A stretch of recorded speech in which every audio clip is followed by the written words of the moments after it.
Okay, so for today, we'll be doing section 1.6, more on linear systems and invertible matrices. In particular, we'll be discussing some more results regarding linear systems and invertible matrices. So, um, let us look at this first theorem.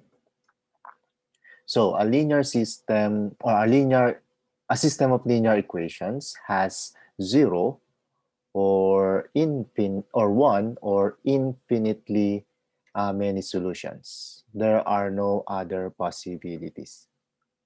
Okay. So in here, I think I have shown you already the case where we had 0 and 1 and I think two solutions. And I mentioned that if you actually have two solutions, and then you should have infinitely many solutions. So let me again show that particular example here. So this was from section 1.1. Okay, we have this system here. We have this system here and we showed that this is a solution. In fact, this is the only solution for this system. In here, we obtained two solutions here for this system.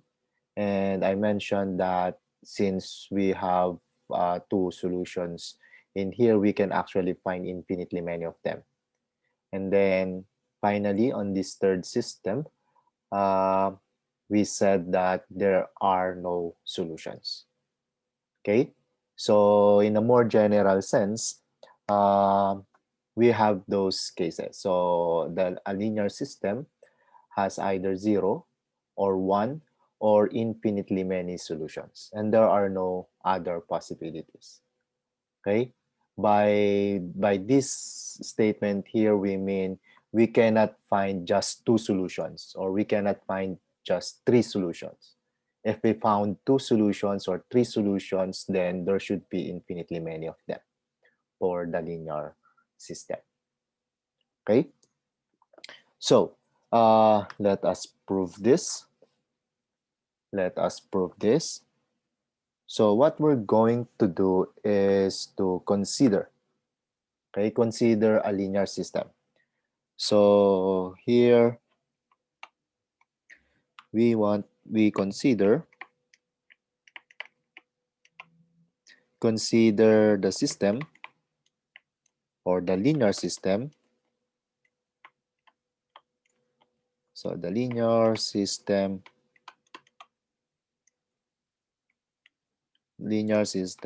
A x equals p.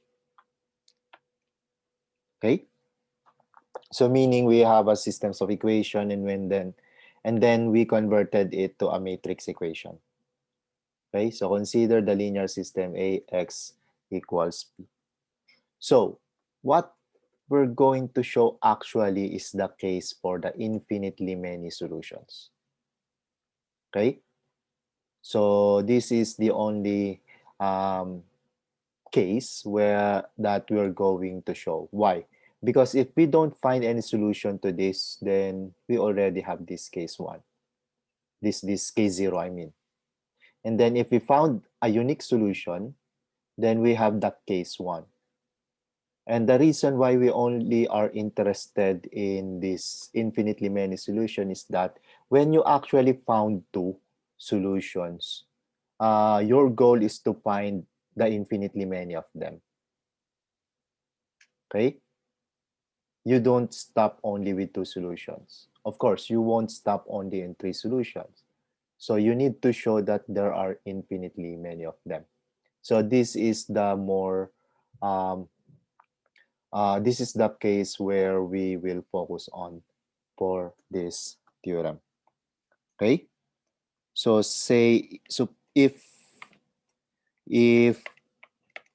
if the system has no solution, so if the system has no solution,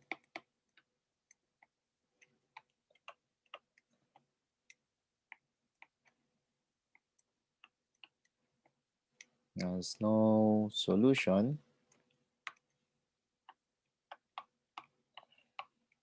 Then we have the case, then we have the zero case.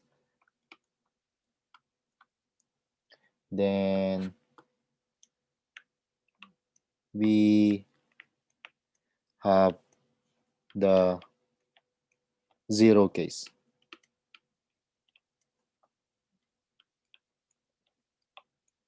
Okay, the zero case, the no solution part, this zero case here.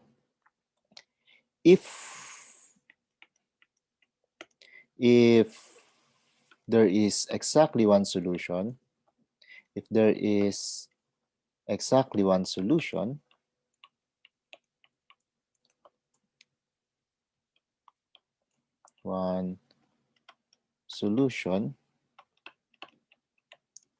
okay, then we have the one case. Then we have the one case.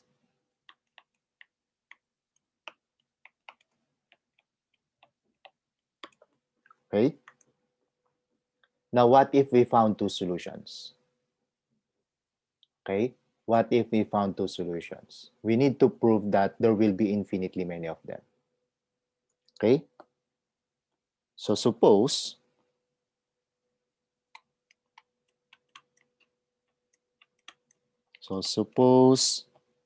x sub 0, or say x sub 1 and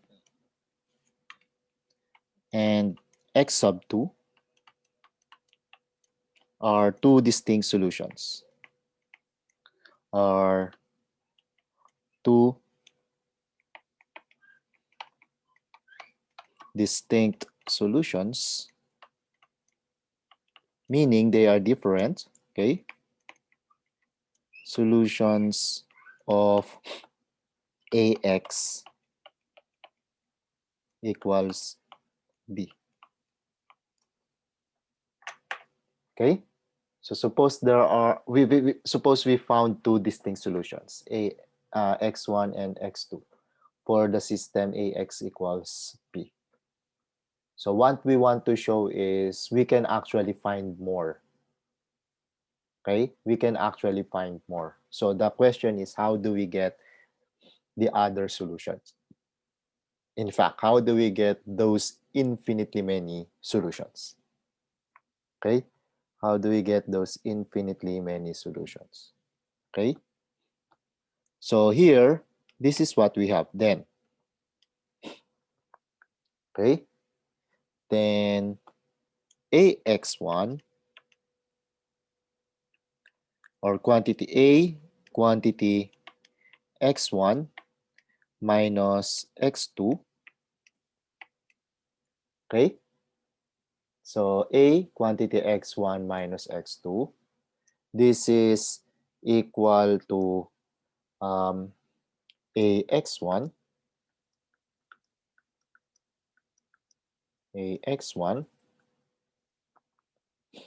plus or minus ax2, and this is equal to, because x1 is a solution, okay, x1 is a solution, it should satisfy this equation. Okay, x1 is a solution, it should satisfy this solution. Okay, also x2 is a solution, it should satisfy this equation. So meaning ax1, this is equal to b. Okay, this ax1 is equal to b. This ax2 is also equal to b. Correct? This ax2, that's also equal to b. So you have minus b here. And this is equal to the zero matrix, or to the zero vector. Correct? Okay. So you see this one. you found a solution to the system AX equals 0. Okay? You found a solution to the system AX equals 0. The solution is x1 minus x2. Okay? And in fact, we can find infinitely many more solutions um, to this AX equals 0 system. Okay? But anyway, we are interested on the infinitely many solutions of AX equals B. Okay? Not the one that is equal to 0. Okay? So here's what we're gonna do. We take the following vector. Okay? So take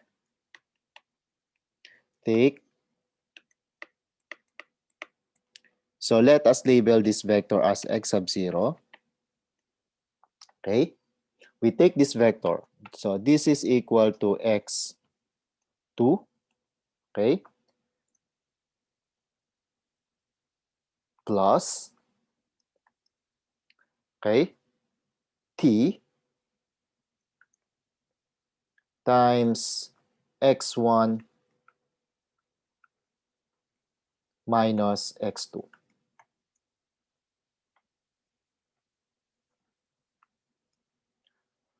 Okay? So we take this x sub 0, and this x sub 0 will just put it as x2 plus t times x1 minus x2. Okay? And take note, if t is equal to 0, we'll have x sub 0 equals x2. Okay? If t equals 1, we'll have x sub 0 equals x1. Okay? So let me put that. So note if t equals 0, x sub 0 will simply be x2.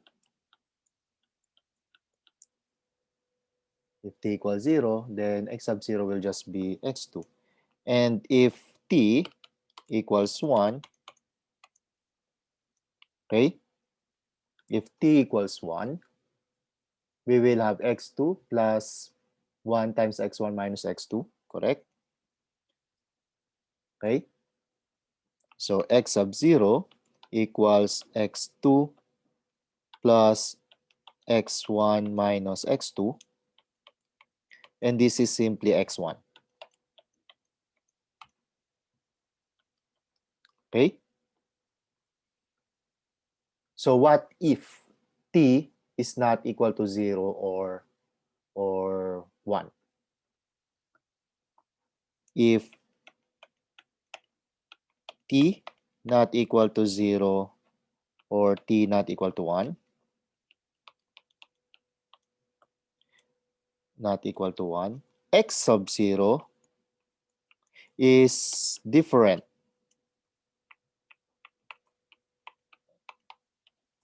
Okay, x sub 0 is different from x1 and x2. x1 and x2. So meaning we have a third vector. Okay, we have a third vector that is different now from x1 and x2. What we're going to do now is to show that this x sub 0 is a solution. Is a solution to this linear system. Okay, meaning if I substitute x sub 0 in here, I should get b. Okay, I should get b. Now,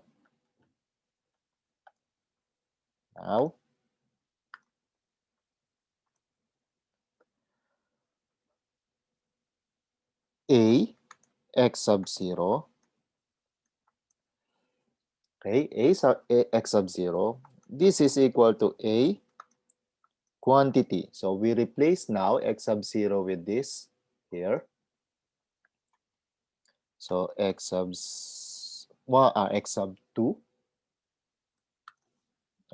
2 plus t times x sub 1 minus x sub 2.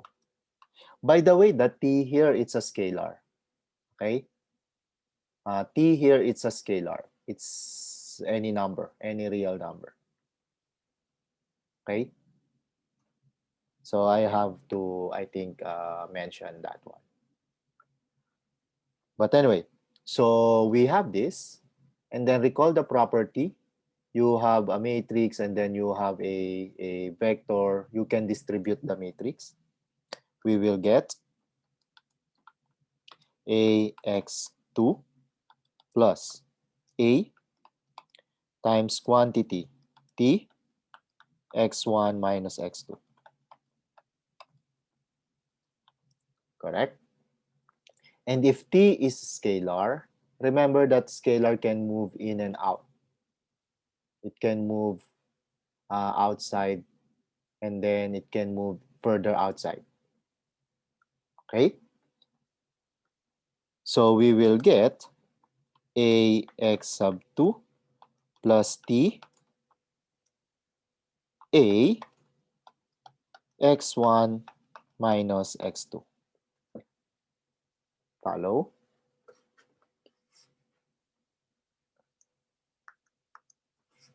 Now, again, x2 is a solution. Okay? This ax2, the same as this, it must be equal to b. Correct? Because x2 is a solution. So ax2 must be equal to b. On the other hand, we found ax1 minus x2, this guy here, this is equal to 0. So this guy here, ax1 minus x2, this is equal to 0. So what we will get is t times 0 in here. And this is just equal to b. Correct? So what does this mean? X sub 0 is also a solution to the system. Ax equals b. So, x sub 0 is a solution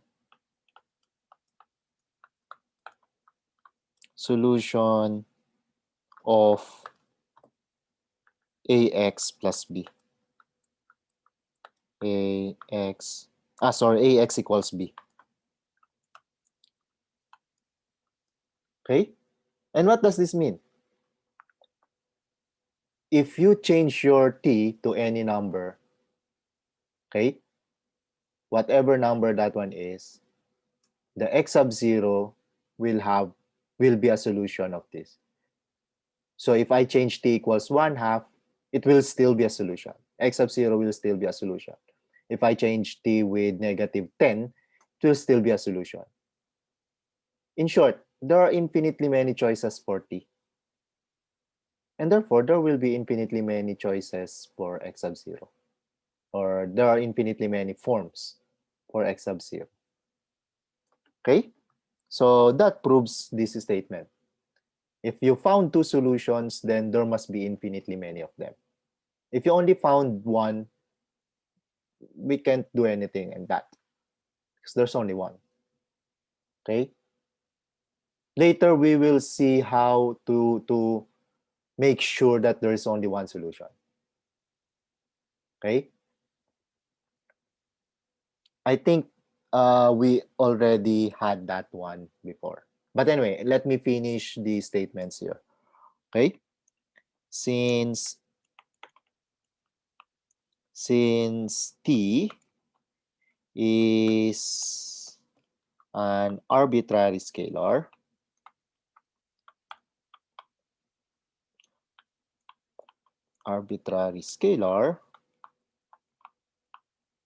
Again, I should have put that in this statement where t is a scalar.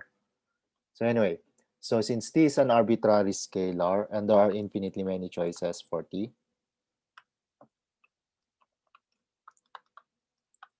and are there are infinitely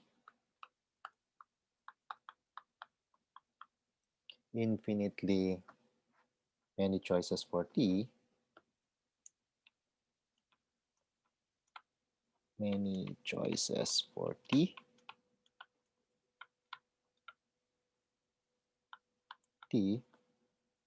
okay, there are also infinitely many x sub zeros. There are infinitely many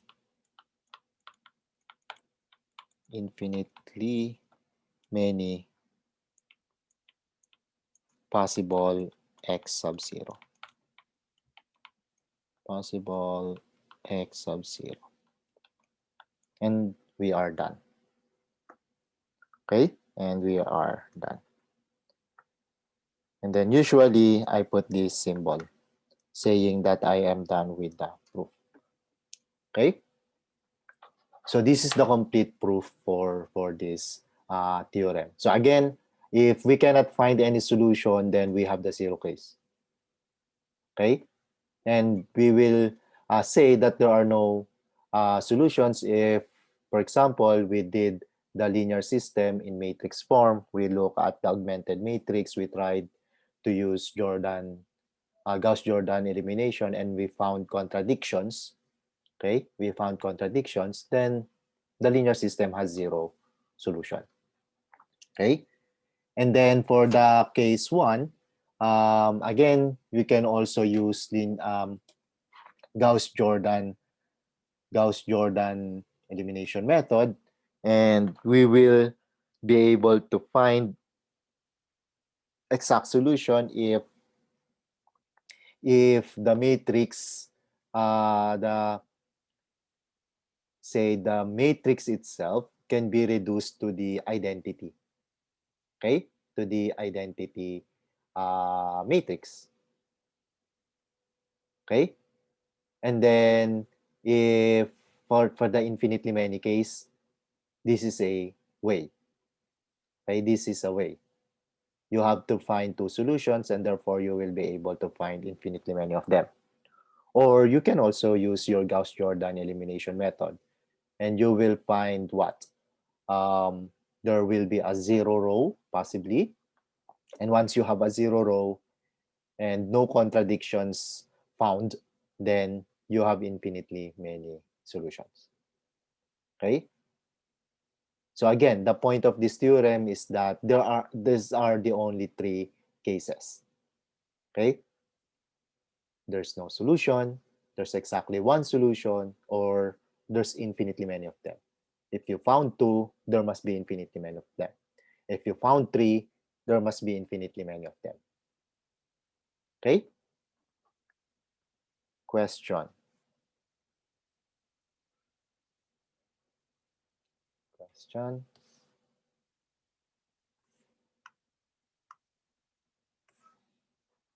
Okay, so let us look at this theorem.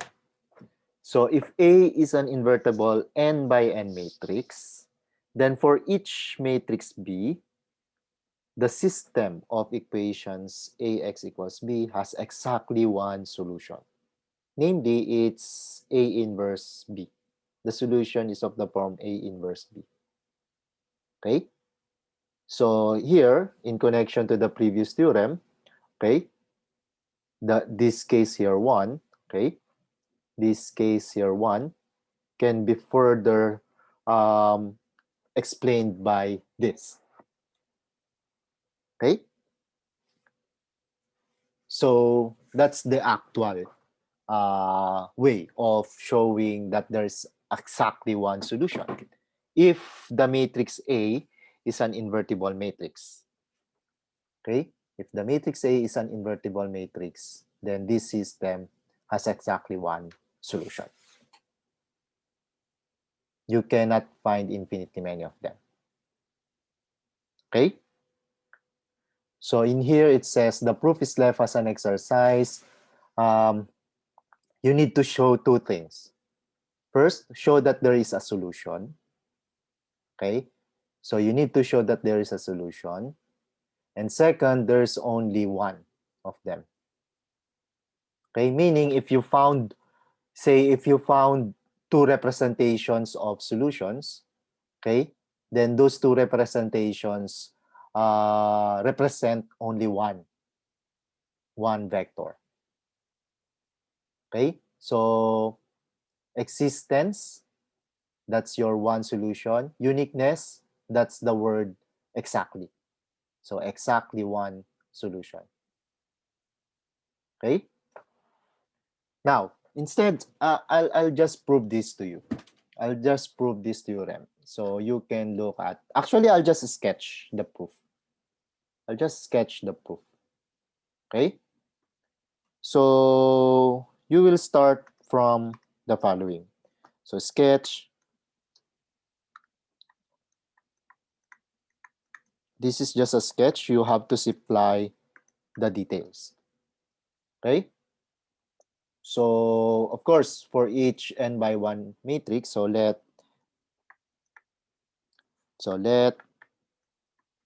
B, okay, let B be an n by 1 matrix, be an n by 1 matrix. Okay, and consider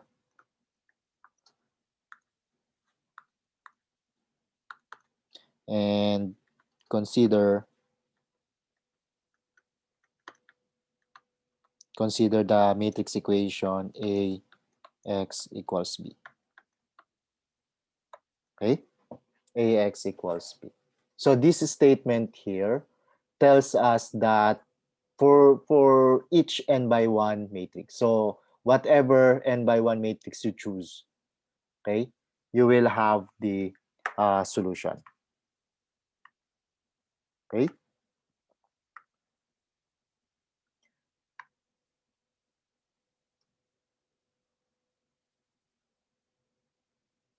So just a moment, please.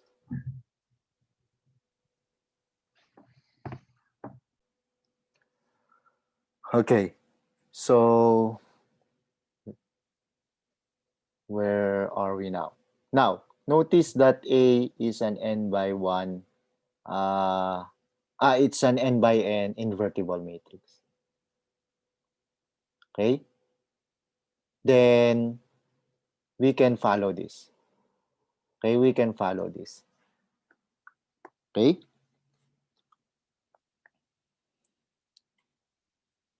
Okay, so from here, you get the inverse of A. You multiply the inverse on the left side of the equation. You also multiply it on the right side of the equation.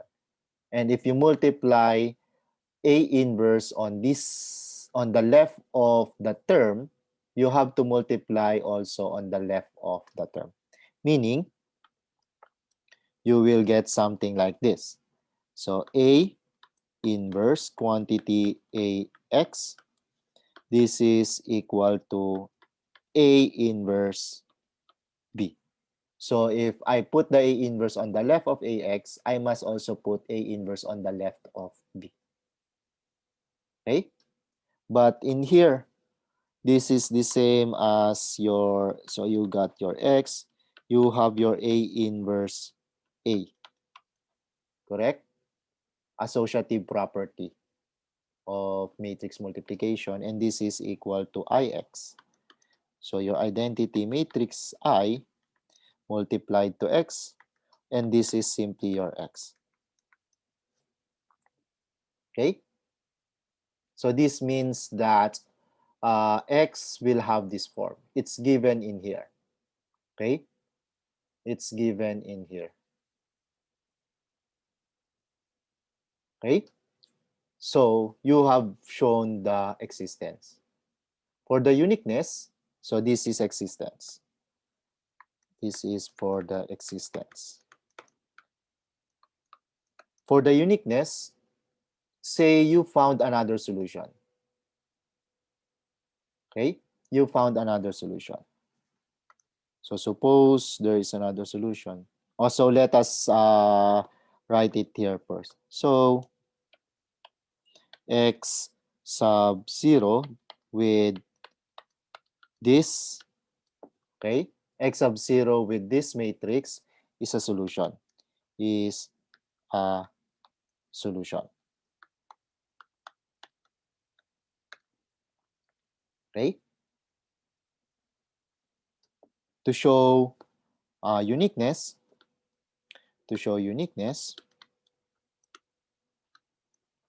what we're going to do is, suppose we found another solution or another representation of the solution. Okay? So suppose x sub 1 is another solution.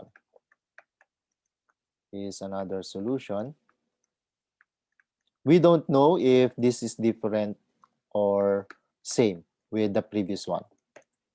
But you can show that this is the same as this x sub 0. Okay? You can show that this is the same as x sub 0 by showing this. So show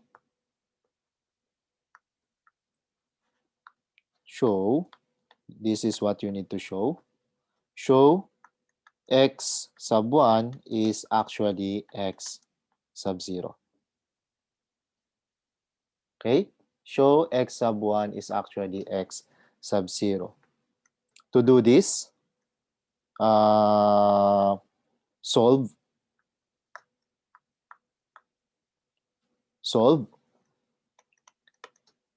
a x1 minus x sub 0. Okay? And if you solve for this, instead of solve, I'll say show. Okay, show. Show this one is equal to the 0 vector. Conclude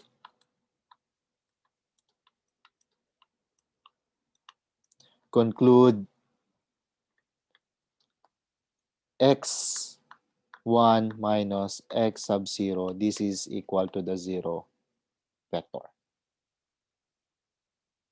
Okay? Okay?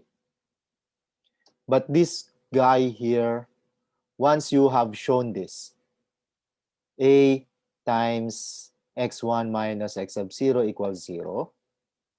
Once you have shown this, you can use this theorem from previous. This theorem. Okay? Since A is invertible, AX equals 0 has only the trivial solution. Okay? A is invertible, AX equals 0 has only the trivial solution. So how are you going to use that? Since A is invertible and x1 minus x sub 0 solves this system, or A times x1 minus x0 equals the 0 vector, okay? This means that x1 minus x sub 0 is the trivial solution. This is this part. This means that x1 minus x sub 0 must be equal to 0, and therefore x1 must be equal to x sub 0. Okay? So again, two parts. You show the existence. This is the existence part. Okay, this is the existence part. You show the uniqueness. Suppose you write the solution in another way, x1. You show that that x1 is the same as your first solution. So meaning, if you found another way, say x2, that x2 will be the same as x sub 0 by following the same arguments in here. Okay? So this is an exercise for you. So try to write the details here. Try to write the details in your own. You can actually find this in many references, even in the internet. Okay? So what is the point?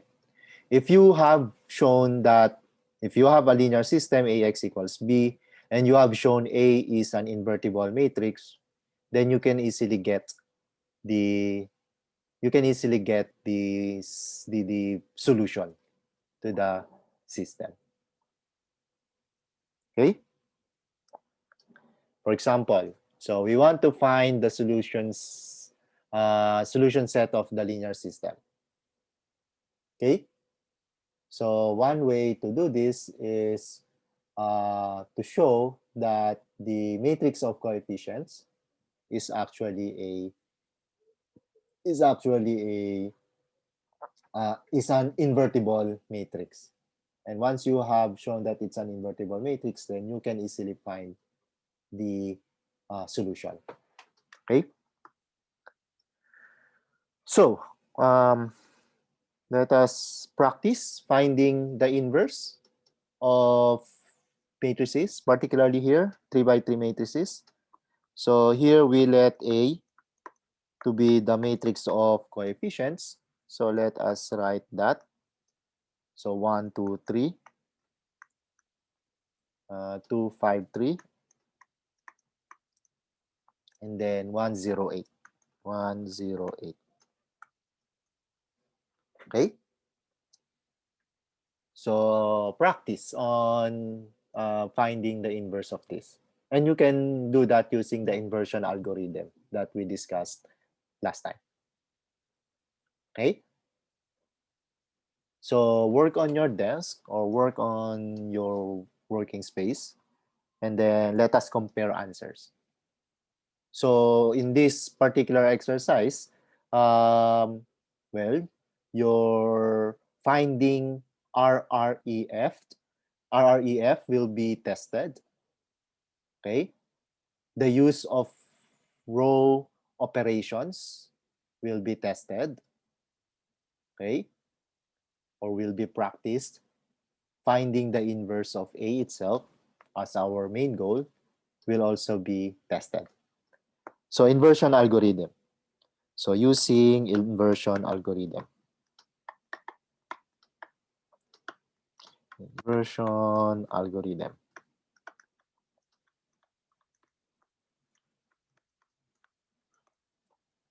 So how do we do that? We augment this matrix with the identity matrix, right? So 1, 2, 3, 2, 5, 3, 1, 0, 8, 1, 0, 8. And then we augment this with the identity matrix 1, 0, 0, 0, 1, 0, 0, 0, 1. So we want to make this side here the identity matrix, and whatever matrix here will be the inverse of A. Correct? So RREF, okay? We make this entry here 0 and this entry here 0. So we can have R2 minus 2R1, correct? And then we also have R3 minus R1. So we copy R1, 1, 2, 3. And then you have 1, 0, 0. 1, 0, 0. And then R2, R2 minus 2R1. So 2 minus 2 there, that's 0. 5 minus 2 times 2, so 5 minus 4, that's 1. 3 minus 6, that's minus 3. And then in here, 0 minus 2 times 1, that's minus 2. 1 minus 0, 0 minus 0. For the third, we have 1 minus 1, that's 0. 0 minus 2, that's minus 2. 8 minus 3, that's 5. 0 minus 1, that's minus 1. 0 minus 0, and then 1 minus 0. Okay? Now, we want to make this entry equal to 0. This entry here equal to 0. Let us see. To do that, we have R3 plus 2R2. R3 plus 2R2. Okay? R3 plus 2R2. So we will have, we copy R1, 1, 2, 3, 1, 0, 0. Okay? Then in here you have 0, 1, negative 3. So we just copy R2 also. 0, 1, negative 3, negative 2, 1, 0. And then for the R3, we replace it by R3 plus 2R2. So 0 plus 0, this is 0. Negative 2 plus 2 times 1. So that will be 0. 5 minus 6, correct? 5 minus 6, that's negative 1. And then in here, minus 1 minus 4. Correct? Minus 1 minus 4. That's minus 5. 0 plus 2. So 0 plus 2. That's 2. And then 1 plus 0. Okay? And then next step, we just multiply negative 1 to third row. So we just replace third row with negative third row. So we copy 1, 2, 3, 1, 0, 0, 1, 0, 0. And then second is 0, 1, negative 3, negative 2, 1, 0. And then we now have on the third row 0, 0, 1, 5, negative 2, negative 1.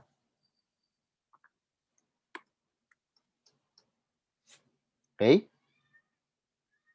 Then from here, we want to make this entry 0 and also this entry 0 using the third row. So R1 minus 3R3. Okay? And then R2 plus 3R3. Okay? So we just copy the third row. We are not changing third row anymore. 0, 0, 1. And then you have 5, negative 2, negative 1. For the first row, you have row 1 minus 3, row 3. So 1 minus 0, that's 1. 2 minus 0, that's still 2. Then 3 minus 3 here, that becomes 0. 1 minus 3 times 5. So 1 minus 15, that's minus 14. 0 minus 3 times negative 2, so 0 plus 6, that's positive 6. Then 0 minus 3 times negative 1, so 0 plus 3, that's 3. Okay? And then for the second row, you have R2 plus 3R3. So 0 plus 0, that's again 0. 1 plus 0, that's 0. And then here you have minus 3 plus 3 times 1. That becomes, sorry, why is the middle part 0? It's 1. And then this guy here, it's the 0. Okay? And then in here you have R2 plus 3R3. So minus 2 plus 15, that's 13. So minus 2 plus 15, that's 13. And then here you have 1 plus 3 times negative 2. So 1 minus 6, that's minus 5. And then in here you have 0 plus 3 times negative 1. So 0 minus 3. You have minus 3 in here. And then last step, we want to make this entry 0. And then we use second row. So if you use second row, we have what? R1 minus 2 R2. Okay?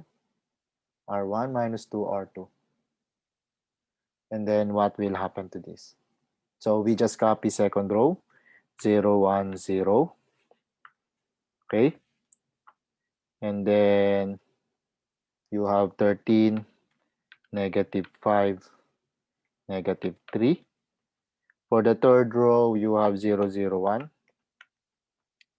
And then in here, you have 5, negative 2, negative 1.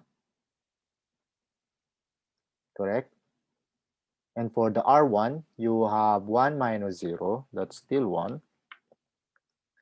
2 minus 2.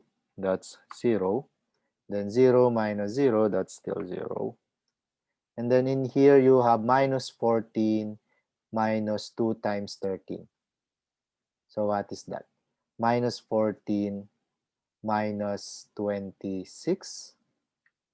That's minus 40. And then in here, you have 6 minus 2 times negative 5. So 6 plus 10, that's 16.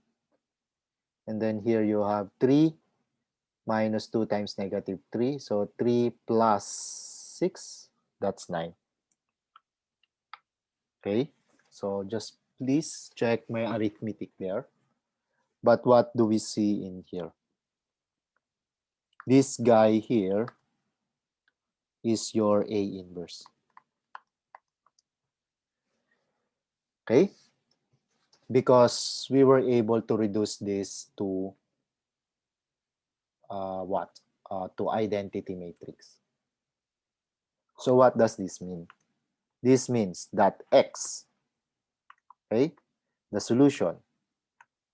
So X equals A inverse, your A inverse, that's negative 40, 16, 9, 13, negative 5, negative 3, 5, negative 2, negative 1, multiplied to the B. The B is here 5 to 6. 5 to 6. Okay? So we can calculate this to find the exact value. Okay? So in here you have negative 40 times 5. That's negative 200. 16 times 2 plus 32. Then 9 times 6. That's plus 54. And then in here you have 13 times 5. That's 65. So that's 65. 2 times negative 5, that's minus 10. 6 times negative 3, that's minus 18. Then lastly, you have 5 times 5, that's 25. 2 times negative 2, that's minus 4. 6 times negative 1, that's minus 6. And what's left to do here is to simplify. Okay? So we have 32 plus 54 minus 200. You have negative 114. And then here, 65 minus 10 minus 18. That's 37. And in here, you have 15. So this is the solution. This is the solution to the linear system.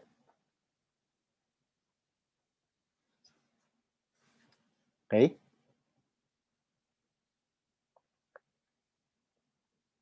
Question. So for those who worked independently, did we get the correct, or did we have, do you have the same answer as mine?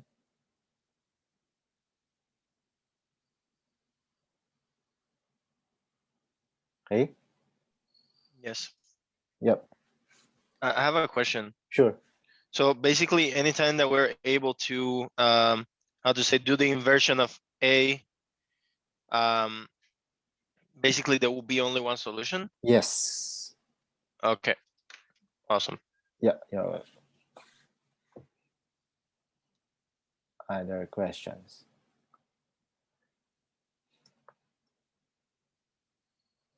Okay.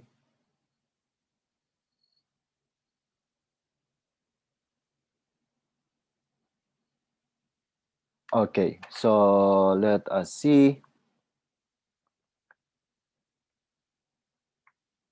Next problem here. So find the solution set of the linear system. X2, x plus 2y plus 3z equals 1, 2, x plus 5y plus 3z equals minus 2, x plus 8z equals 3. So notice, try to observe. Your A here, it's 1, 2, 3, 2, 5, 3, 1, 0, 8. It's exactly this guy here. 1, 2, 3, 2, 5, 3, 1, 0, 8. Okay? So what's the point for this?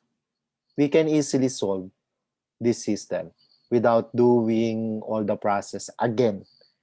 Okay? Because we already found the inverse. We already found the inverse. So all we need to do is to what? Multiply this inverse to the right-hand side of this matrix here. Correct? So let us do that. So let A be the matrix 1, 2, 3, 2, 5, 3, 1, 0, 8. Then from previous problem,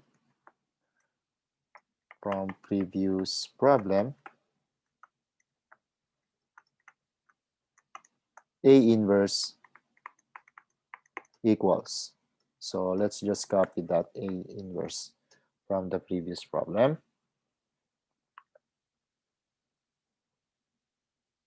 A inverse, it's negative 40, 16, 9.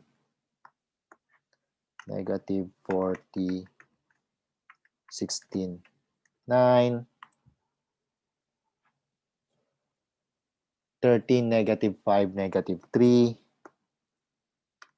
13, negative 5, negative 3.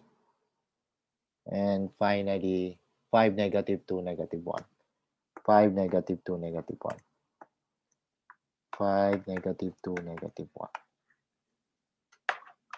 Okay? So we have the inverse already. As I have said, all we need to do now is to multiply this inverse to this right-hand side here, and we have the solution. Okay? So you have x.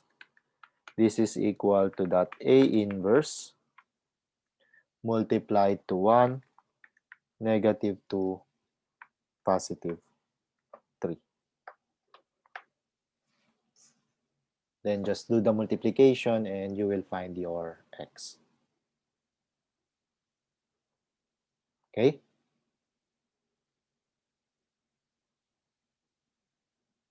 Question. So in some other ways, say you have same left hand side, different right hand side. What other students do is to write A and then augment it to all the right hand sides that you have. Okay, augment it to the right hand sides that you have. For example, um, in here, uh, you had your A, you have your A, 1, 2, 3, 0, 2, 5, 3, 1, 0, 8. So in the first problem, they will augment it on the right hand side that we had in the first problem, say 5, 2, 6. And then, so you will have 5, 2, 6. And then augment it to the other right hand side, say this 1, negative 2, and then 3. And then possibly, if you have another right hand side, you can augment it here. Okay, so star, star, and then star. So when you do your Gauss-Jordan process, okay, Gauss-Jordan elimination process, so your goal, if A is invertible, your goal is to make this identity matrix, just the way we did in the previous slide. Our goal was to make this side here the identity matrix. And then whatever numbers appear in here, they are the solutions to each of the problem. This and this and that, this and that. Okay? So if your matrix of coefficient is invertible and you had several right-hand sides, you can combine them into a single solution. Okay? So you just do single Gauss-Jordan process or Gauss-Jordan elimination method. Okay? So anyway, let us calculate this. I hope you calculated it while I was discussing this part here. So anyway, here we have, let me write again the entries. So negative 40, 16, 9, 13, negative 5, negative 3, 5, negative 2, negative 1. And then the right hand side, it's 1, negative 2, 3. So we do the multiplication.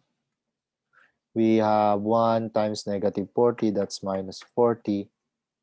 16 minus 16 times negative 2, that's minus 32. 9 times 3, that's plus 27. For the middle, you have 13 times 1. So 13 times 1, that's 13. Negative 5 times negative 2, plus 10. Negative 3 times 3, minus 9. And then lastly, you have 5 times 1, that's 5. Negative 2 times negative 2, that's plus 4. Negative 1 times 3, that's negative 3. So simplify this and we have the solution. Okay.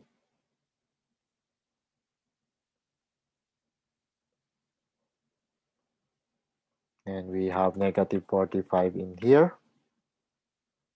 In here you have 14.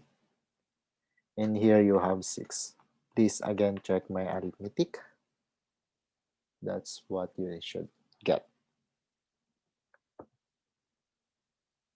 Okay.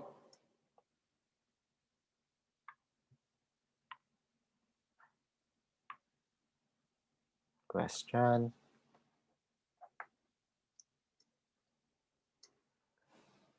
Okay, let us look at this theorem again.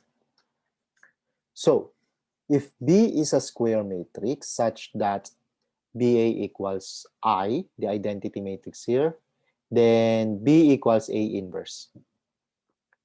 Okay, assuming A is a square matrix. So if B now is a square matrix such that AB equals I, then BA equals A inverse. So what does this mean?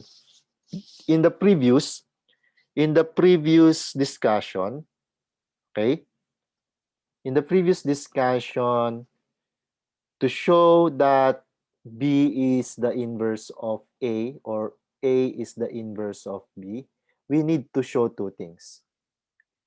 This is satisfied and also this is satisfied. Okay? So that's from the definition. So definition of inverse. Okay? Definition of inverse, you need to show two things. A, B equals I and BA equals I. Okay? Definition of inverse. This theorem tells us that we only need to show one of them. Either we show this or we show this, then we can conclude that we have the inverse. We don't need both. Okay? We don't need both. Okay? So how do we prove this? So what we're going to do is, again, to use this theorem here. Okay? To use this theorem here. So you have A is invertible if and only if AX equals 0 has only the trivial solution. So what we're going to do is to assume this, okay? Assume AX equals 0, and we show that it only has the trivial solution, okay? We show that it has only the trivial solution. And once we have shown that it has only the trivial solution, we will conclude that A is invertible. Okay? So remember this from the previous discussion. This means A if and only if B, if and only if C, if and only if D. Meaning, all of them are true or all of them are false. Okay? If one of them is true, then everybody else is true. If one of them is false, then everybody else is false. Okay? So we will now use B implies A. We consider the linear system, the homogeneous linear system, and show that it has only the trivial solution. Okay? So here we have, let us go back to this. Now, what we are going to consider is to show that A is invertible, okay? A is invertible, and that therefore we can write B equals A inverse. So we need to show first A is invertible, okay? And then we will show that we can write B equals A inverse. So to prove A, consider the homogeneous system. Consider AX equals 0. Okay? We consider AX equals 0.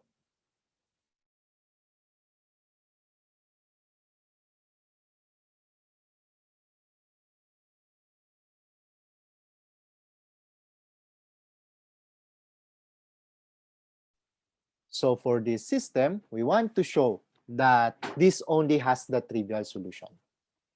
So we shall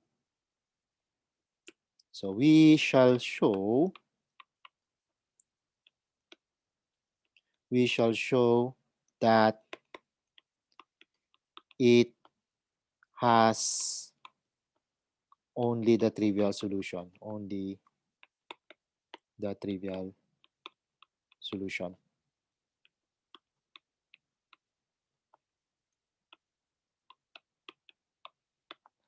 Okay?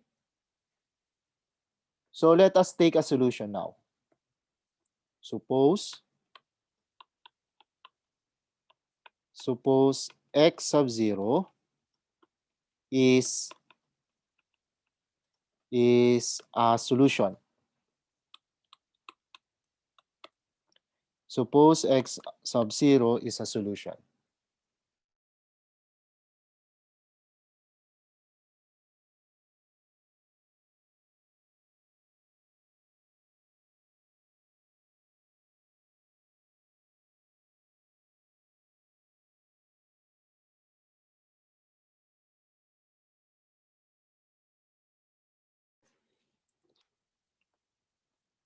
Particularly, suppose x sub 0 is a solution of ax equals 0. Okay? Then, this is what we have. A, x sub 0 must be equal to the 0. Because x sub 0 is a solution. X sub 0 is a solution. So it must satisfy the equation. What we're going to do is to multiply b on the left-hand side. And therefore, we multiply b on the right-hand side of the equation. Okay? Now, we have the following. b a equals 0. This is equal to b times 0. But b times the 0 vector, this is only the 0.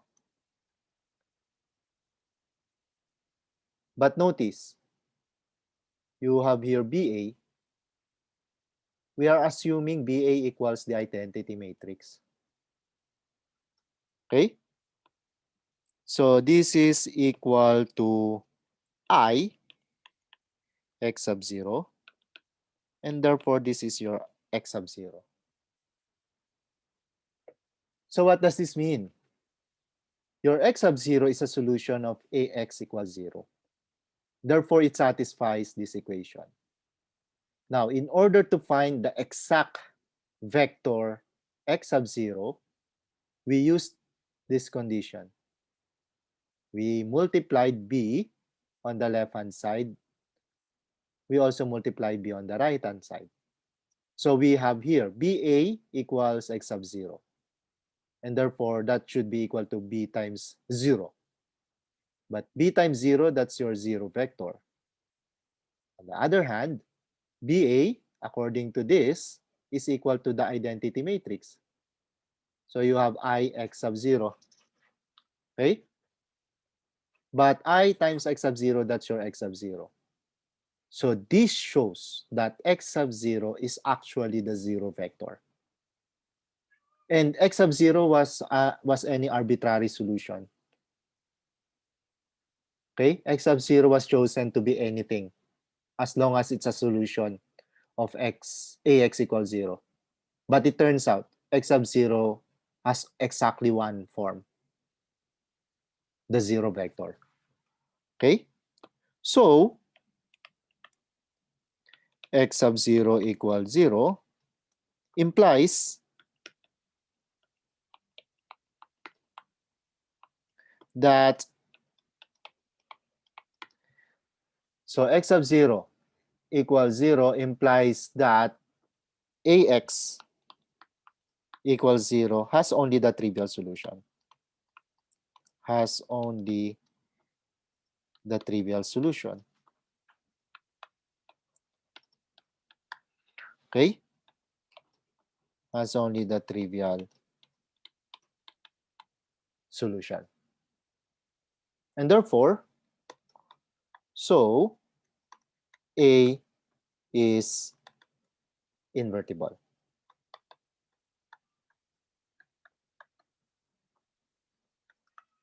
Okay? Got it up to this point?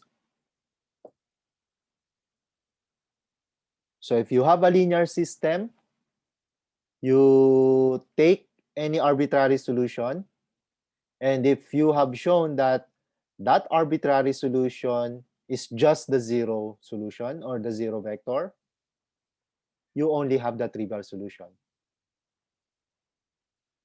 And therefore, if you only have the trivial solution, your linear system, particularly the matrix of coefficients, is invertible.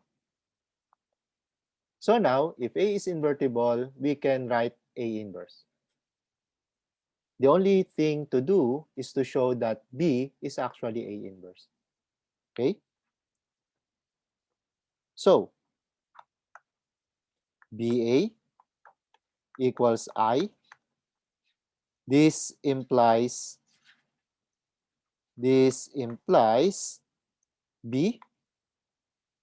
A inverse. This is equal to I A inverse. But this also implies that B I, this is equal to A inverse, and so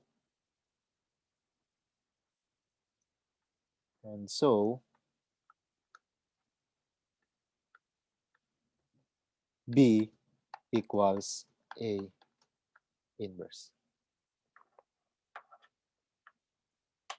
So what did we do? We have this condition here, or given statement, BA equals I. We only multiplied A inverse on the left-hand side of the equation. We also multiply it on the right-hand side of the equation. Particularly, we multiplied on the right. You have your BA, you multiplied on the right A inverse. On the right-hand side, you have the I, you also multiplied on the right A inverse. But A times A inverse, that's identity. In here, I times A inverse, I times A inverse, that's your A inverse because I is an identity. And again, B times I, that's B because I is an identity, and you have your A inverse. Okay?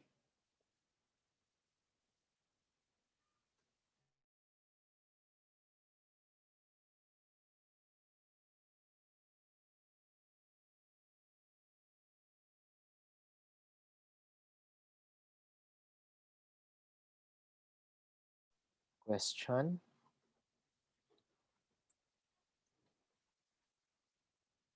You also do letter B. It's almost similar. Okay? It's almost similar. You will start with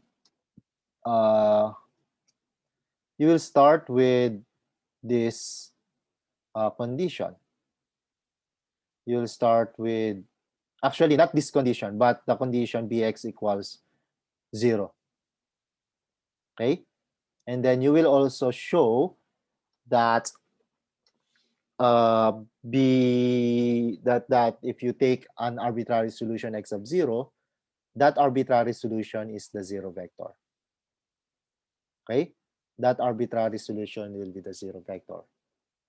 What you will actually get if you follow this is the fact that B will be invertible.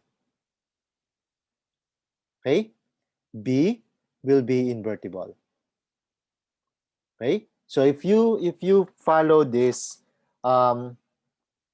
argument, if you follow similar argument, let me write here, what you will get is actually A equals B inverse, because that's the one you are going to prove.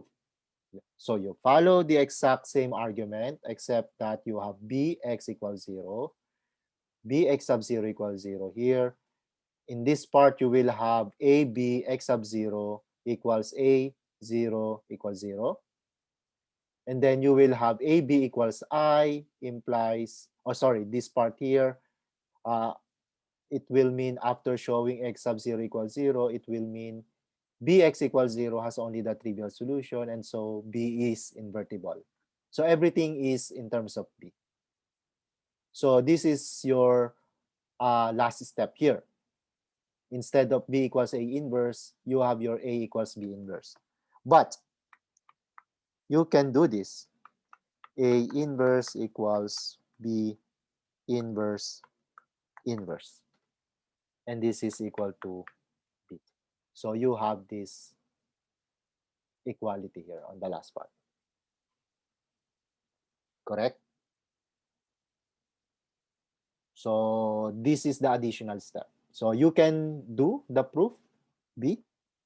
Okay, you can do the proof B similar to this A, except everything is in terms of B. And then you will add this last step here to show that B equals A inverse. Okay? Question.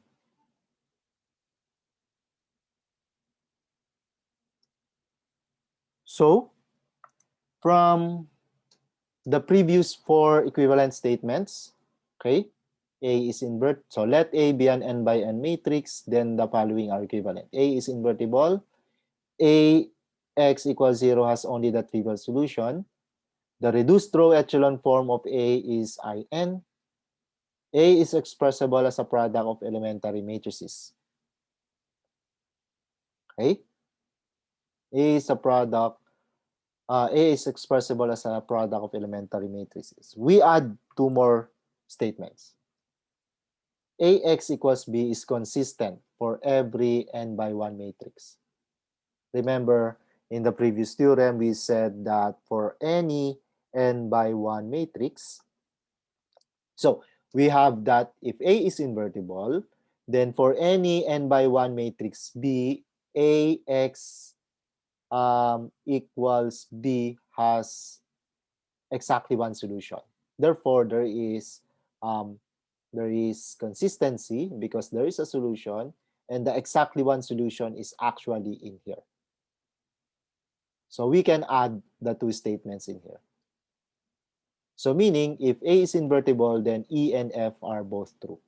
Or if C is true, E is true, F is also true. Or if F is true, everything else here is true. So you just add two more equivalent statements. Okay? So to answer actually we have answered that. To emphasize what your classmates remarked earlier, if A is invertible, then you can write what the exact answer is. Just multiply both the left hand side and the right hand side of the equation by A inverse. Okay? Yes, question. Yes, I have just a simple question. So when we say let A be an n by n, when we mean n by n, we mean the number of columns and rows are the same? Yes, that is Okay, correct. perfect. Okay. Yeah. Other question?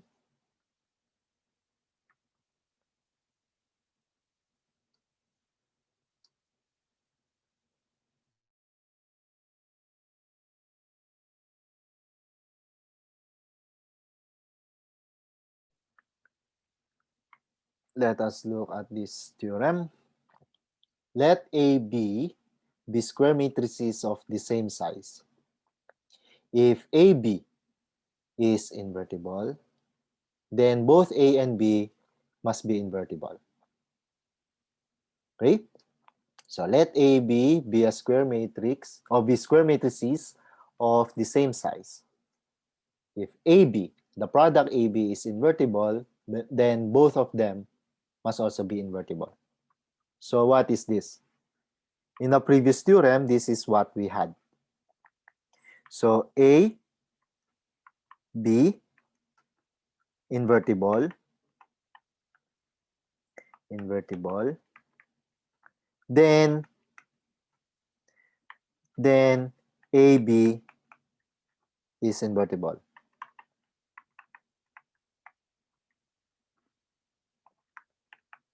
This is the previous result that we had from section 1.4, I think. Okay? This theorem tells us that AB, the product, so we start with AB. AB invertible, then this should imply that A and B are both invertible. Invertible. Okay? So if you look at this, we are now adding the other direction. So it's like you are now putting this side here. Okay? So this is the new theorem. And how do we prove this? Similar solution as in before. Okay? You can start with A. You can start with A. You show that A is invertible.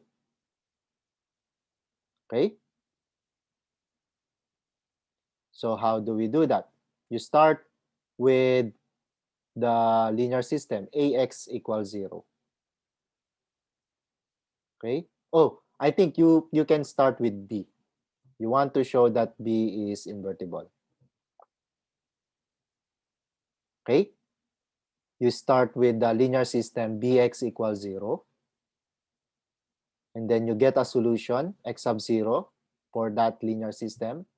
And you show that x sub 0 is equal to the 0 vector. So very much similar to what we did in the previous slides. Okay?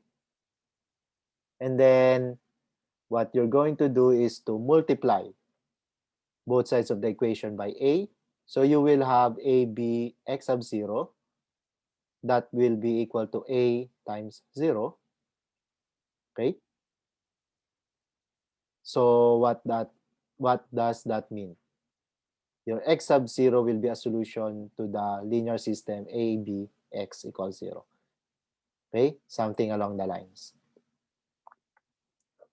Something along those lines. And then once you have shown that, your b must be invertible. Anyway, so let me give the sketch. Okay? According to this, it's an exercise. Okay, but let me give the sketch. So in here, so sketch again, we'll just have to do the sketch. So start with bx equals 0. Okay, take a solution x sub 0. Okay, once you have taken the solution x sub 0, compute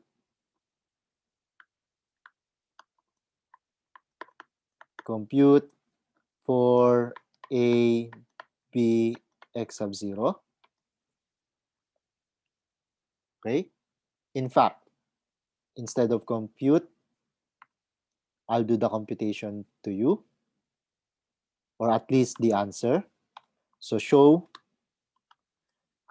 this one is true.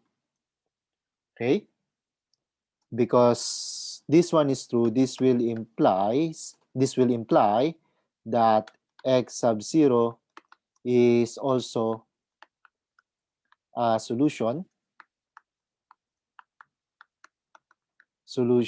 of the linear system abx equals 0.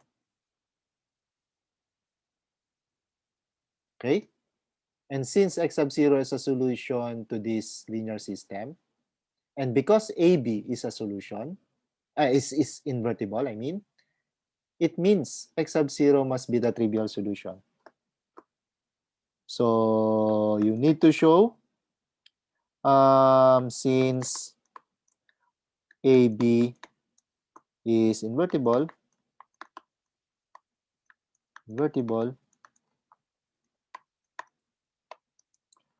x sub 0 must be equal to 0. And therefore, that's the only solution for Bx equals 0. So this implies Bx equals 0 has only the trivial solution, only the trivial solution, okay? Which means that B is invertible. B is invertible. Okay?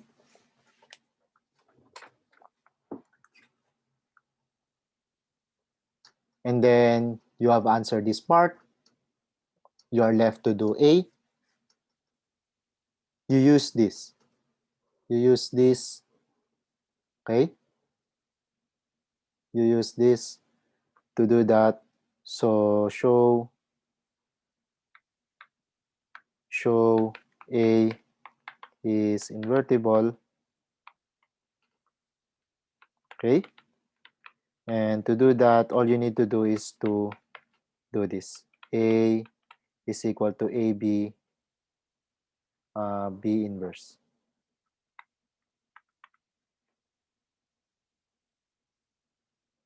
Okay? Since A, since AB is invertible, B inverse is also invertible, the product must be invertible. That's the theorem that we had in the previous section.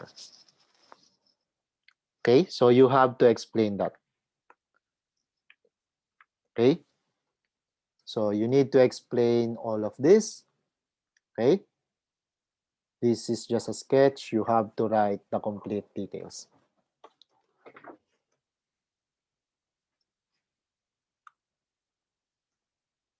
Question.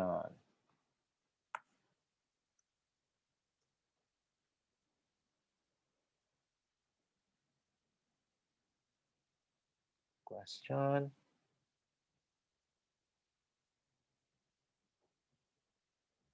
Okay, so let us proceed with the next problem here. So the fundamental problem for our course, or at least in this section, is suppose uh, we are given a matrix, m by n matrix. Okay, so our goal is to find all m by 1 matrices B such that the linear system of equations Ax equals B is consistent. This can be translated to the following. What are the conditions for the entries of the matrix B?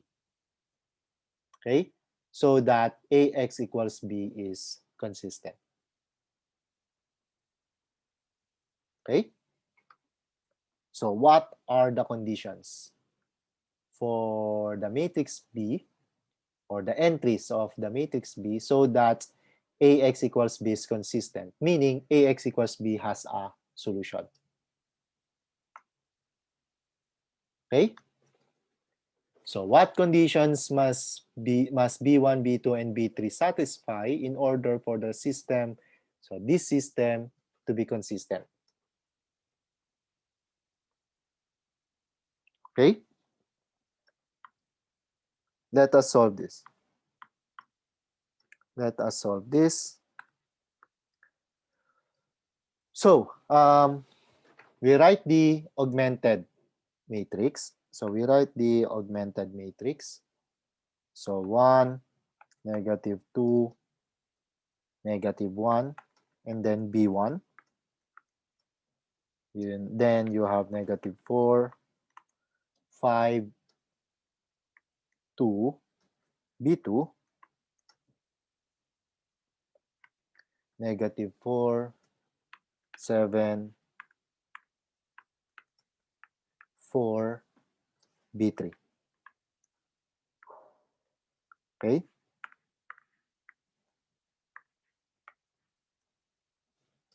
So all we need to do is to find the RREF, or the reduced row echelon form, meaning we want to change, or we want to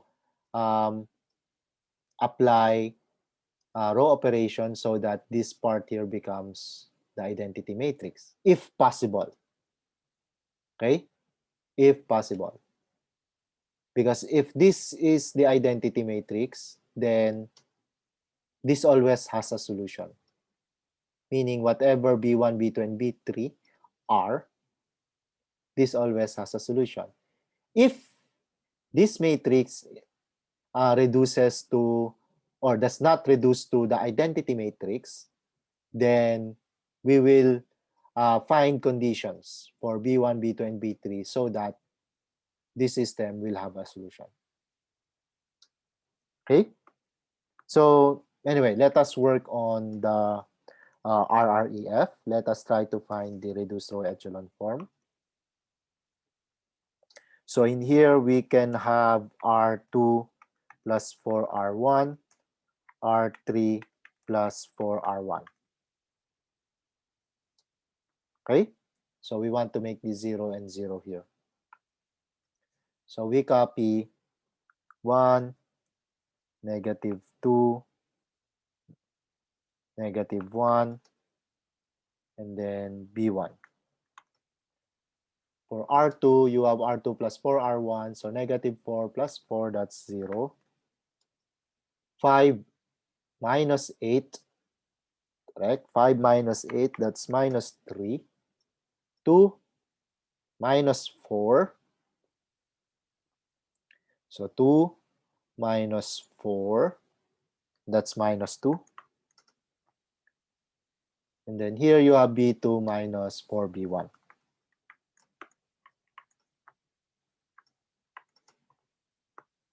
That's for the second row. For the third row, you have R3 plus 4R1. So minus 4 plus 4, that's 0. 7 minus 8, that's minus 1.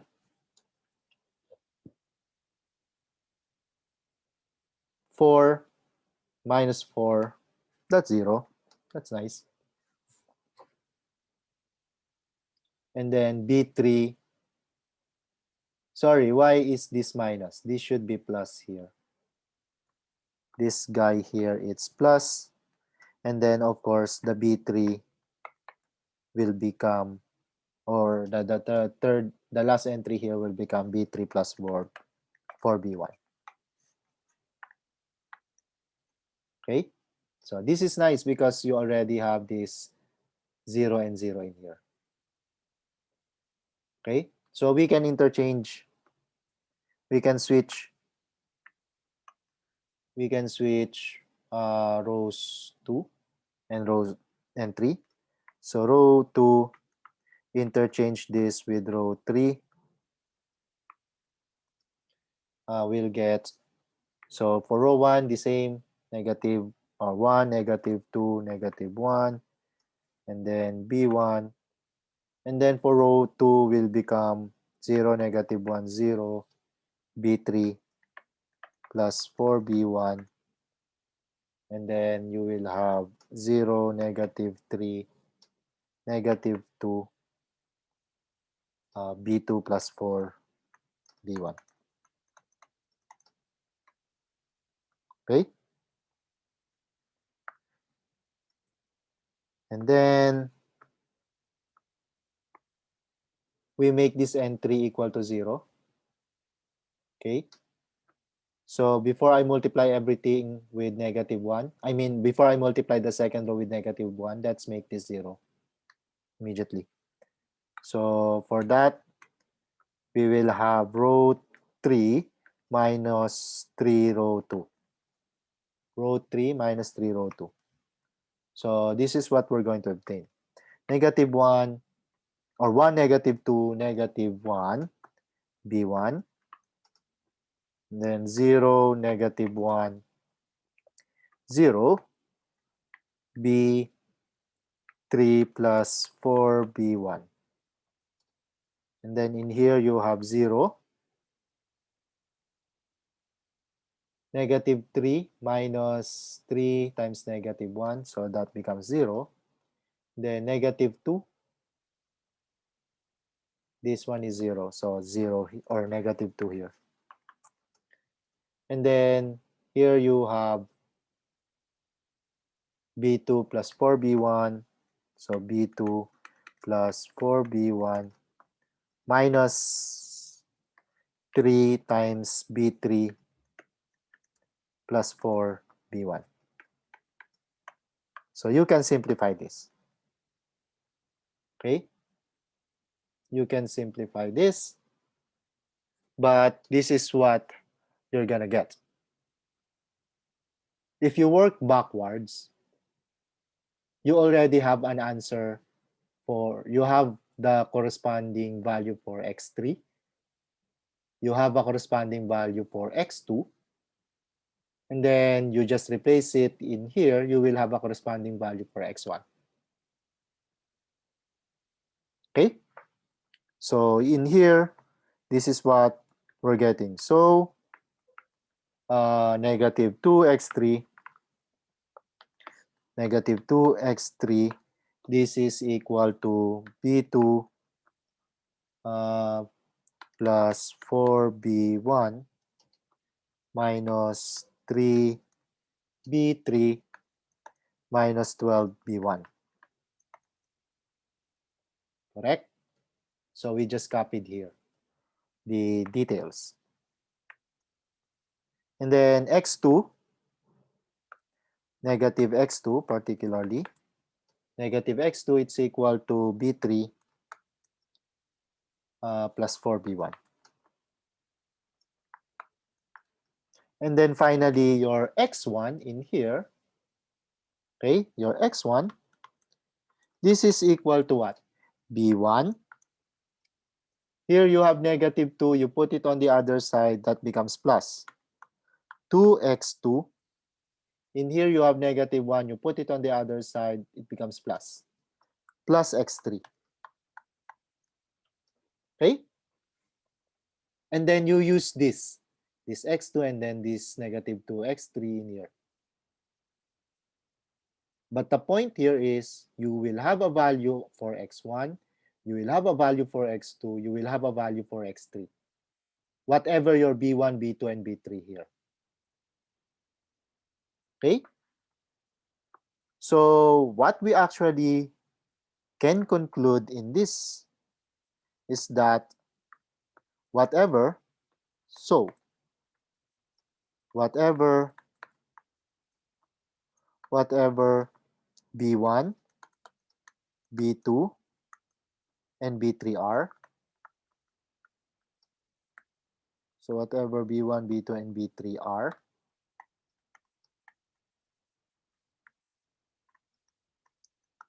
the system, this system will always be consistent.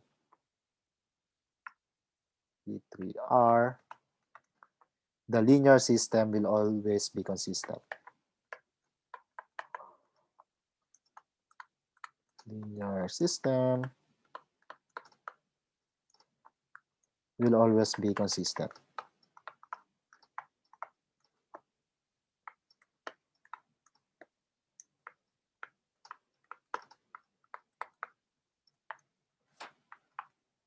Okay? Okay.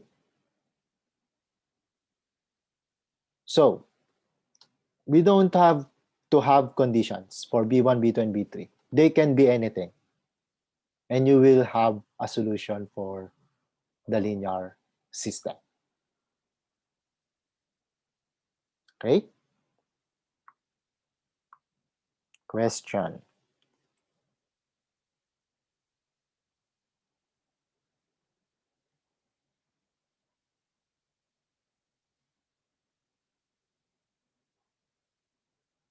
Yes? Yeah, sorry. So I don't understand how the solution that we found basically proves the statement that we just made. The B1 and B3 could be any value. Because if you put B1 and B2 and B3 to be any value, then just replace it here. You will get your x1, x2, and x3.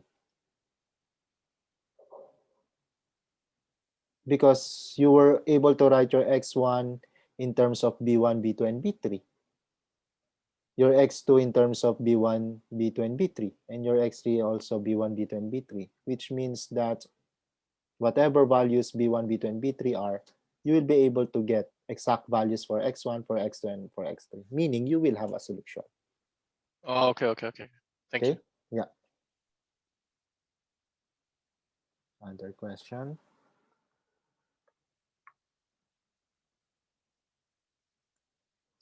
Let us consider this example.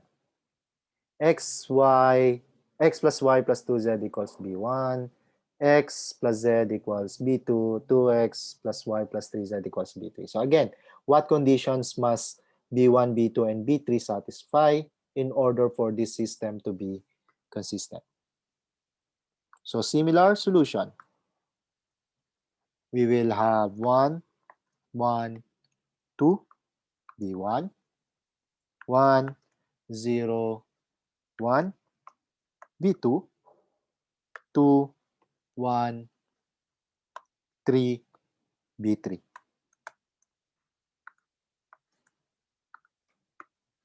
Okay? Then same solution. Find RREF. So let us do that. We can have R2 minus R1. And then we can have R3 minus 2R1. So R2 minus R1, R3 minus 2R1. We copy R1, 1, 1, 2, B1. Then R2, you have 1 minus 1, that's 0. 0 minus 1, that's minus 1. 1 minus 2, that's minus 1. B2 minus B1. Minus B1. In here, you have 2 minus 2. So 2 minus 2, that's 0. 1 minus 2, that's negative 1. 3, uh, 3 minus 4. Correct? 3 minus 4, that's minus 1. And then in here, BB3 minus 2B1. Minus 2B1.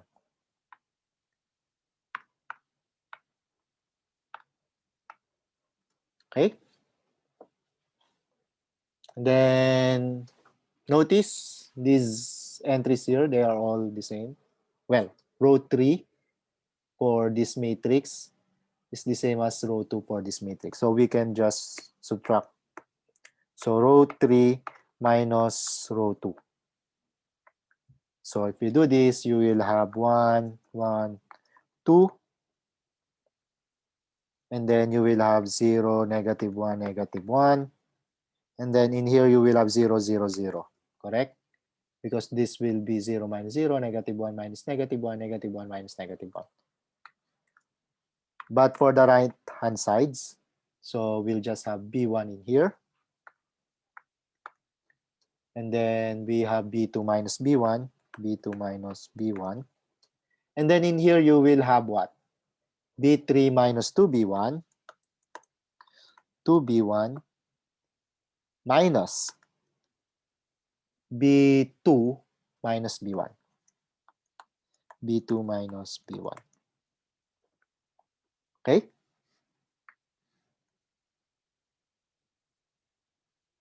Okay. Now notice from here, you will see this. You have the 0 part in here, and then there is some b's in here. Okay? So from here, you can actually conclude that we need some conditions on B1, B2, and B3 so that this system will be consistent, meaning we'll have a solution. We will force that this guy here is equal to 0. Because if this is not equal to 0, then you will have 0 equals non-zero. That will become a contradiction, and therefore no solution. Because this now is a 0 row, we force this guy here to be a 0 row. This guy here to be 0. Okay?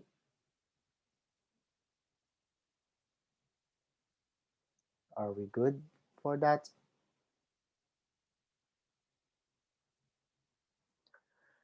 So for the system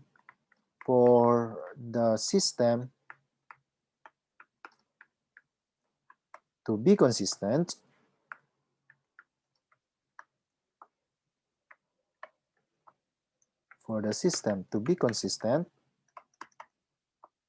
we must have B3 minus 2B1 minus B2. This guy here, it's B2, right? Yeah, minus quantity B2 minus B1. We must have this to be 0. Okay? And then we just write, say, B3 to be in terms of B1 and B2. Okay? Or that you will have B3 equals 2B1 plus quantity B2 minus B1, and this is equal to B1 plus B2. Okay?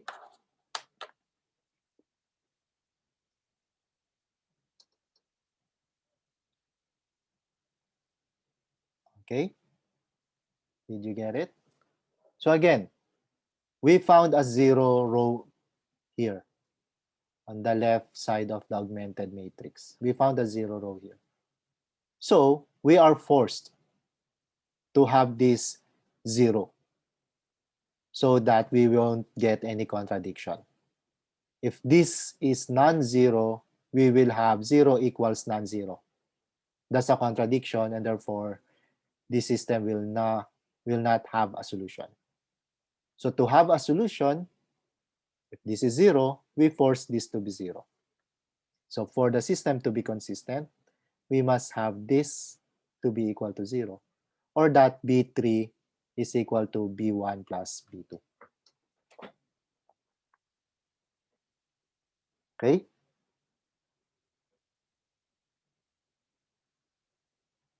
Okay. Anyway, so we have a condition for B3. It must be equal to B1 plus B2. Let us see. Let us finish this. Okay, let us finish this. Let us put RREF, meaning this is a leading one. Okay, this is 0. Well, this one cannot be 0, I think, but this is a leading one. But this, we make this 0. Let us see. Let us finish this RREF. If this is only the condition that we need. Okay. So let me put it here. Let me put it here.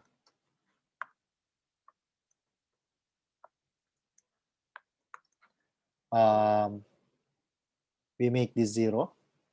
So we just add R1 plus R2.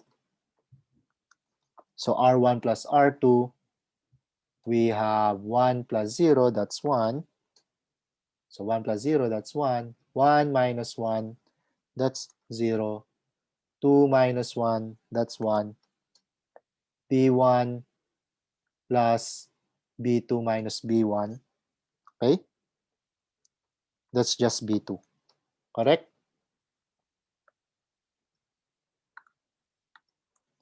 And then for the second row, we just have 0, -1, -1, B2 minus B1.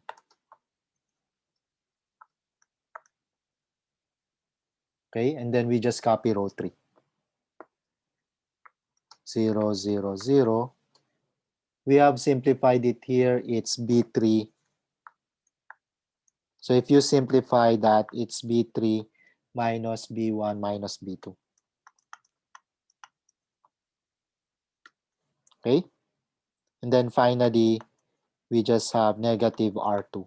So just for the completion, we have the RREF.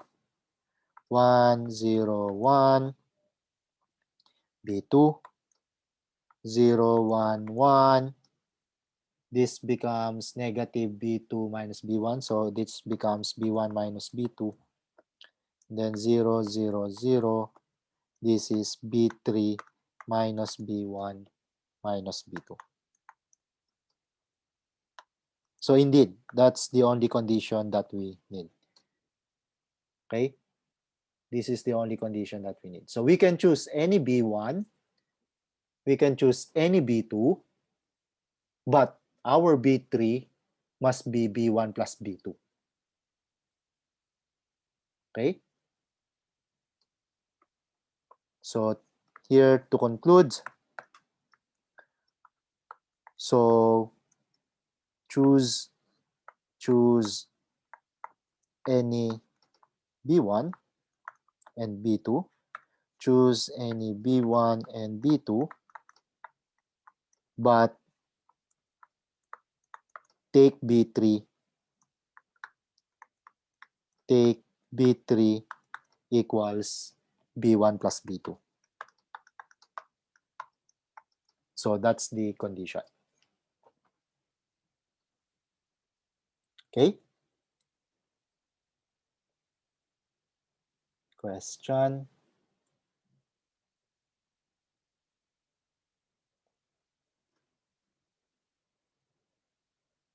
Question.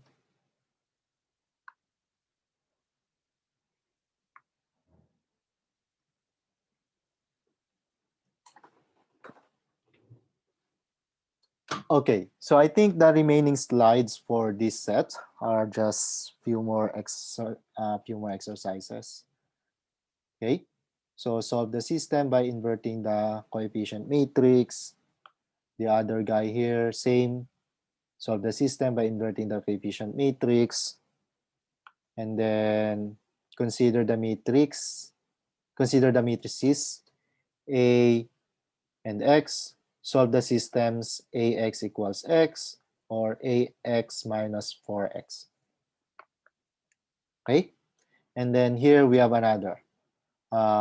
Proving that AX equals 0 be a homogeneous linear system of n linear equations in n unknowns.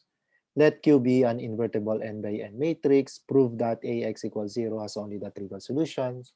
If and only if Q AX equals 0 has only the trivial solution. And then here, let A be an n by n matrix. The linear system AX equals 4x of n unknowns has a unique solution if and only if A minus 4I is an invertible matrix. So try to work on these problems, particularly this proving. Okay, particularly this proving. Okay. And then that will be this set. Now, one of your classmates. So anyway, any question for this set?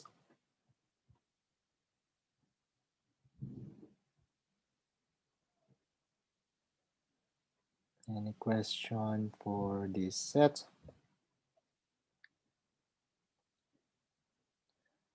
So that will be the end for this set of lectures. So again, I will see you later for another lecture. Okay.